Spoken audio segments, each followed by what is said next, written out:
అందరికీ నమస్కారం. అమ్మ మాట అమ్మాయి బాట ఛానల్కి స్వాగతం.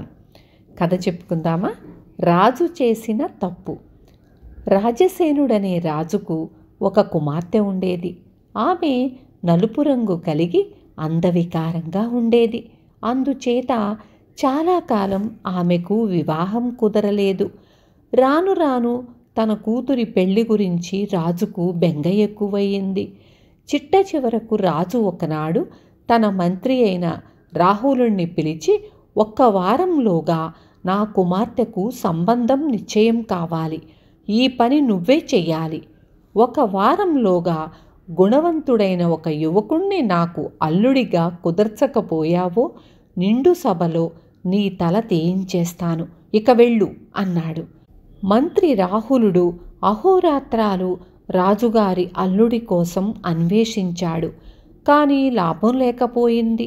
రాజు కూతురు పరమ అనాకారి అని అందరికీ తెలుసు. అందుచేత ఎవ్వరూ ఆమెను పెళ్లాడటానికి ఒప్పుకోలేదు. మంత్రి తనకున్న కొద్ది వ్యవధిలో ఎన్నో శ్రమల కోర్చి పొరుగు రాజ్యాలు కూడా తిరిగి చూశాడు. కానీ ఏమీ ప్రయోజనం లేకపోయింది. 6 రోజులు గడిచాయి. తన భర్త ముఖాన విచారరేఖలు చూసి రాహులుడి భార్య కారణం అడిగింది. కానీ రాహులుడు ఒకంతట చెప్పలేదు. చిట్ట చివరకు అతను రాజు తనకు అప్పచెప్పిన పని గురించి, అది నెరవేర్చటానికి తాను అసమర్థుడు కావటం గురించి, మర్నాడు నిండు సభలో తన తల తెగనుండటం గురించి భార్యకు చెప్పాడు.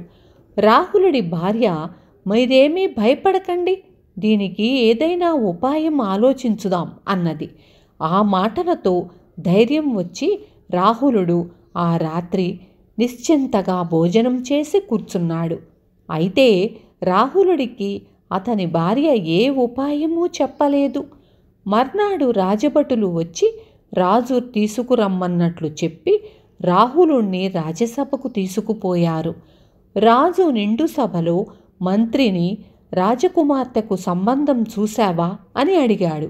లేదు అన్నాడు మంత్రి. ఆ జవాబుతో కోపోద్రిక్తుడైన రాజు మంత్రి తల నరకటానికి ఏర్పాట్లు చెయ్యమని తన భటులకు ఉత్తర్వు ఇచ్చాడు. ఇంతలో సభలోకి రాహులుడి భార్య చింకి బట్టలు ధరించి ఒక పసికందును చేతులలో పెట్టుకొని వచ్చింది. ఆమె తన మంత్రి రాహులుడి భార్య అని రాజుకు తెలియదు. రాజు ఆశ్చర్యపడుతూ ఆమెను, ఏమమ్మా, నీకు ఏం కావాలి అని అడిగాడు. మహారాజా, నన్ను రక్షించండి, నా బిడ్డ అస్తమానము ఏడుస్తుందని నా భర్త నన్ను కొడుతున్నాడు, తిడుతున్నాడు, చంపేస్తానంటున్నాడు అన్నది మంత్రి భార్య. బిడ్డకు ఏదైనా రోగమున్నదేమో, దాని ఏడుపుకు నువ్వు ఎలా బాధ్యురాలివి? ఆ మూర్ఖుణ్ణి శిక్షిస్తాను అన్నాడు రాజు ఉద్రేకంగా. వెంటనే మంత్రి భార్య, మహారాజా, మీ కుమార్తెకు వివాహం కుదరకపోవటానికి ఆమెలో ఏం లోపం ఉన్నదో, అందుకు మంత్రిని ఎందుకు శిక్షిస్తున్నారు? నేను తమ మంత్రి గారి భార్యను, దయచేసి నా భర్తను వదిలేయండి అన్నది. ఈ మాటకు సభలో అందరూ హర్షధ్వానాలు చేశారు. రాజు తన పొరపాటు గ్రహించాడు. విన్నారు కదా?